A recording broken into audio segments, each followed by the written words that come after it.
പ്രവിളികൾ വെറുതെയാണെന്ന് നിങ്ങൾ കരുതുന്നുണ്ടോ?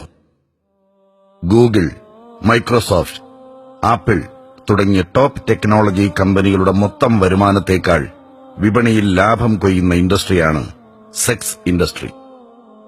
$15 ബില്യൺ ഈ തിന്മയുടെ ജിഹ്വയായ മ്യൂസിക് ഇൻഡസ്ട്രി വഴി കൊയ്തെടുക്കുന്നുണ്ട്.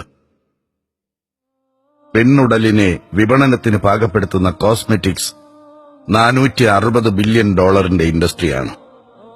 $91.5 ബില്യൺ മൂല്യമുള്ള ബിസിനസ്സാണ് എന്റർടൈൻമെന്റ് ഇൻഡസ്ട്രിയിൽ വീഡിയോ ഗെയിമുകൾ വഴി മാത്രം നടക്കുന്നത്. $3 ലക്ഷം കോടി ചൂതാട്ടമാണ് ഒരു വർഷം നടക്കുന്നത്. ലഹരി വാണിഭം ഏതാണ്ട് $435 ബില്യൺ ലോകമടക്കി ഭരിക്കുന്ന ഈ ഭീമൻ പലിശാധിഷ്ഠിത ബിസിനസ് സാമ്രാജ്യങ്ങളുടെ നടത്തിപ്പുകാർ അവരുടെ വിപണിക്കെതിരെ നിൽക്കുന്നവരെ നന്മയുടെ വക്താക്കളായി അവതരിപ്പിക്കുമെന്ന് നിങ്ങൾക്ക് തോന്നുന്നുണ്ടോ? ബില്യൺ കണക്കിന് ഡോളർ വാർഷിക വരുമാനമുള്ള ആയുധ കച്ചവടത്തിന്റെയും ഹോംലാൻഡ് സെക്യൂരിറ്റി ഇൻഡസ്ട്രിയുടെയും മുതലാളിമാർ ലോകത്ത് സമാധാനവും സ്വൈരവും ആഗ്രഹിക്കുമെന്ന് നിങ്ങൾ വിചാരിക്കുന്നുണ്ടോ? ആരാണിവരുടെ പ്രതിയോഗികൾ? തുർക്കി പാശ്ചാത്യവൽക്കരിക്കപ്പെട്ട 1920കളിൽ തങ്ങളുടെ പാശ്ചാത്യ മൂല്യങ്ങൾ തുർക്കിയെ കീഴ്പ്പെടുത്തിയതിൽ സന്തോഷം പ്രകടിപ്പിച്ചുകൊണ്ട് പ്രസിദ്ധ എഴുത്തുകാരൻ ബേസിൽ മാത്യൂസ് എഴുതിയ young Islam on trek, a study of clash of civilisation എന്ന പുസ്തകം സംസ്കാരങ്ങളുടെ സംഘട്ടനങ്ങളെക്കുറിച്ച് പറയുന്നുണ്ട്. ശീതയുദ്ധകാലങ്ങൾക്ക് ശേഷം ഇനി സമാധാനപൂർണമായ പാശ്ചാത്യ ലിബറൽ മൂല്യങ്ങളുടെ കേന്ദ്രീകൃത ലോകക്രമമാണ് വരാനിരിക്കുന്നതെന്ന് ഫ്രാൻസിസ് ഫുക്കയാമ നിരീക്ഷിച്ചപ്പോൾ അത് ശരിയല്ലെന്ന് സമർത്ഥിച്ച് അമേരിക്കൻ പൊളിറ്റിക്കൽ സയന്റിസ്റ്റായ സാമുവൽ പി ഹണ്ടിംഗ്ടൺ 1992 പ്രസിദ്ധീകരിച്ച തീസിസ് ഈ സംഘട്ടനം അല്പം വിശദമായി തന്നെ ചർച്ച ചെയ്യുന്നു. കുത്തഴിഞ്ഞ ജീവിത വ്യവസ്ഥിതിയും ലിബറലിസവും മൊത്തക്കച്ചവടം ചെയ്യുന്ന പാശ്ചാത്യ സംസ്കാരത്തിന്റെ മറുചേരിയിൽ അദ്ദേഹം കണ്ടത് ഇസ്ലാമിനെയാണ്.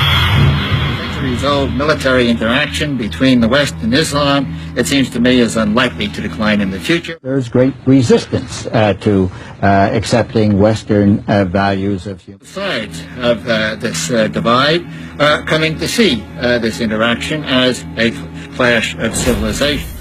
ഇനി അങ്ങോട്ടുള്ള സംസ്കൃതികളുടെ സംഘർഷങ്ങളിൽ പാശ്ചാത്യ നാഗരികത ഏറ്റവും ശക്തമായി നേരിടാൻ പോകുന്ന എതിർപ്പ്, അവരുടെ ഒന്നാം നമ്പർ ശത്രു കാറ്റഗറൈസ് ചെയ്യുമല്ലോ, ഒന്നാം നമ്പർ ശത്രു ഇസ്ലാമിക സംസ്കൃതിയായിരിക്കും. അപ്പൊ മുസ്ലിങ്ങളെ ടാർഗറ്റ് ചെയ്യുന്നതിന്റെ പ്രധാനപ്പെട്ട ഒരു ലക്ഷ്യമെന്ന് പറയുന്നത് അതിൽ പുതിയ വിപണിയുടെ താല്പര്യങ്ങളുണ്ട്. ഇസ്ലാം ദൈവിക ദർശനമായതുകൊണ്ട് തന്നെ സകല ചൂഷണ വ്യവസ്ഥിതികൾക്കും എതിര് നിൽക്കുന്നു. സൗന്ദര്യം വിൽപ്പനച്ചരക്കാക്കാനുള്ളതല്ലെന്നും നോട്ടം കൊണ്ടുപോലും ഒരു സ്ത്രീ ഉപദ്രവിക്കപ്പെട്ടുകൂടെന്നും വ്യഭിചാരത്തോട് അടുക്കുക പോലും ചെയ്യരുതെന്നും ഇസ്ലാം ശക്തമായി അനുശാസിക്കുന്നു. മദ്യം തിന്മകളുടെ മാതാവാണെന്നും കൂടിയ അളവിൽ ലഹരി ഉണ്ടാക്കുന്നത് പോലും കുറഞ്ഞ അളവിലും നിഷിദ്ധമാണെന്നും ഇസ്ലാം നിഷ്കർഷിക്കുന്നു. മ്യൂസിക്കും നൃത്യങ്ങളും ചൂതാട്ടവുമെല്ലാം പൈശാചിക വൃത്തിയാണെന്നും അനാവശ്യമായ വിനോദ വർത്തമാനങ്ങളിൽ മുഴുകി ജീവിത സമയം പാഴാക്കുന്നവർക്ക് കഠിനമായ ശിക്ഷകൾ കാത്തിരിക്കുന്നുണ്ടെന്നും ഖുർആൻ ഉദ്ബോധിപ്പിക്കുന്നു.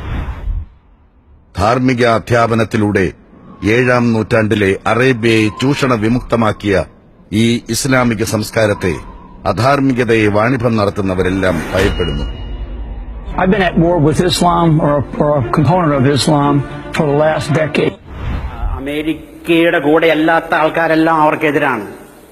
സ്വാഭാവികമായിട്ട് ഒരു അമേരിക്കൻ സംസ്കാരത്തെ സ്വന്തം ജീവിതം കൊണ്ട് തന്നെ ചെറുക്കുന്ന ജനവിഭാഗം എന്ന നിലയ്ക്ക് മുസ്ലിങ്ങൾ ടാർഗറ്റ് ചെയ്യപ്പെടുന്നു.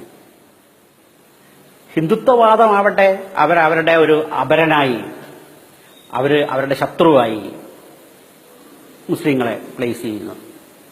കേരളത്തെ സംബന്ധിച്ച് നമ്മൾ അധികം ചർച്ച ചെയ്യാത്തൊരു കാര്യമാണ്. ഇവിടെ പ്രധാനപ്പെട്ട ഒരു തീവ്രവാദം എന്ന് പറയുന്നത് സെക്യുലർ ഫണ്ടമെന്റലിസമാണ്. നിങ്ങൾക്ക് തട്ടമിടാനോ പൊട്ടു തൊടാനോ നിങ്ങൾക്ക് ഒന്ന് അമ്പലത്തിൽ പോകാനോ കുരിശു വരയ്ക്കാനോ ഒരു സെക്യുലർ ബുദ്ധിജീവികളുടെ അനുവാദത്തിനും ഔദാര്യത്തിനും കാത്തുകെട്ടി കിടക്കേണ്ടി വരുന്നതാണ് കേരളത്തിലെ ഏറ്റവും പ്രധാനപ്പെട്ട ഫണ്ടമെന്റലിസം എന്ന് ഞാൻ വിചാരിക്കുന്നു. സെക്യുലർ ഫണ്ടമെന്റലിസവും ടാർഗറ്റ് ചെയ്യുന്ന മുസ്ലിങ്ങളെ തന്നെയാണ്. ഇസ്ലാമാകട്ടെ ലോകത്തെ ഏറ്റവും വേഗത്തിൽ വളർന്നുകൊണ്ടിരിക്കുന്ന മതദർശനവുമാണ്. Islam is the fastest growing religion in the UK. New analysis of census figures even suggests that it could become the country's dominant religion. That's in a country where Islam remains the fastest growing religion. So how do Muslims... This religion is expanding at a fast pace.